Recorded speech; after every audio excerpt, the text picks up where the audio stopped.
So there are many different ways to change your brush settings here inside ZBrush, but in this video I'd like to talk about some of the most common uses of affecting your brush and how it affects your surface as you sculpt and paint. I'm going to change my material so you can see the red cursor a bit better. So the first thing that I want to talk about is draw size, which you can see up here at the top.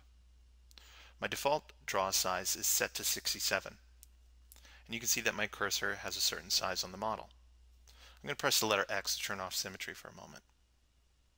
If I take this draw size up, you can see that that cursor changes in size.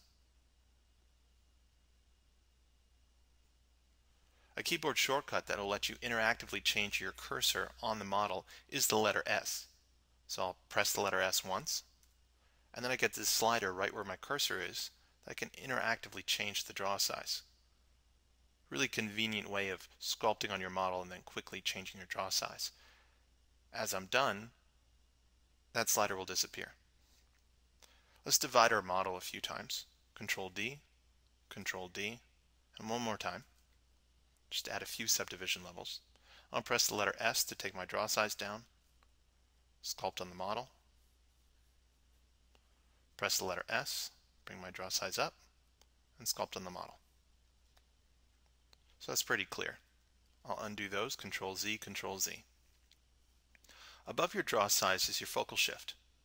You notice that your cursor is made up of two circles, an inner and an outer red circle. If I adjust the focal shift, the inner circle is going to adjust in size.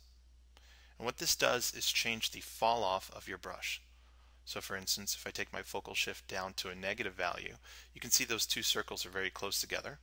We get a very harsh edge as we sculpt on the model. If I take my focal shift higher in a positive value, you can see the inner circle becomes much smaller, and we get a much finer fall off, or softer fall off, between the two circles. I'll undo those. Over here next to draw size, we have Z intensity. You can think of Z intensity as the strength of your brush, how much it's either going to push or pull in the surface. So by default, my Z intensity right now is set to 32, and as I press on the tablet here and draw along the surface, I get this type of stroke. If I take my Z intensity down, I'll obviously have to push a little bit harder and stroke along the surface several times before I start getting the same type of result. Much softer brush to work with. If I take the Z intensity all the way up to 100, obviously we'll get a very strong stroke along the surface. I'll undo those, Control Z, Control Z, Control Z. Above Z intensity we have Z add and Z sub. When you're in Z add, you'll be pulling out along the surface. And when you're in Z sub, you'll be pushing in on the surface. Now often while working, you won't actually come up here and press these buttons Z add and Z sub. It's very likely that you'll keep it to one of the two, usually Z add. And as you're sculpting along your surface, if you want to switch to Z sub or switch to the opposite of what you're doing, you can press the Alt key.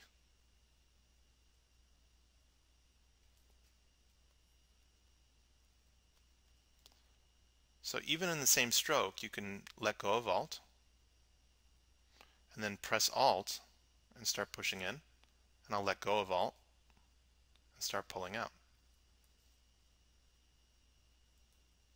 If we take a look next to the Z add and Z sub, we have a few buttons here. mRGB, RGB, and M. Now what do these stand for? Well, M stands for material, all of these things that you see here in the material pop-up, and RGB stands for color, what you'd see here in the color picker. And then we have M by itself. So this button will allow you to paint with material and color. This button will let you paint with just color, and this button will let you paint with just material. Now below these three, we have our RGB slider, which will affect the strength in which we're painting color and material into the surface of our model. Now we're not going to get into painting color and material in this video, because in a few videos down the road I'll explain specifically how to poly paint your model and convert those to textures. But for right now I just want you to know that this stands for material and color, just color, material, and then the slider below this will obviously affect the strength of the color and material that you're painting into the surface. One last thing that I'd like to point out is that the settings that we've been working with and discussing are local to each specific brush. So what I mean by that, if you go into the brush pop-up, you can see that there are many different brushes that you can use here inside ZBrush. And as I switch to each individual brush, these settings will change to their default values. So for instance, right now I'm on the standard brush. I'll take the standard brush intensity up to 100%. I'll press the letter B to open up my brush pop-up, and then I'll press the letter C so I can isolate all the brushes with the letter C, and I'll click on clay tubes. Now when I do this, you'll see that my Z intensity will go from the 100% that I set for the standard brush down to the default intensity of the clay tubes.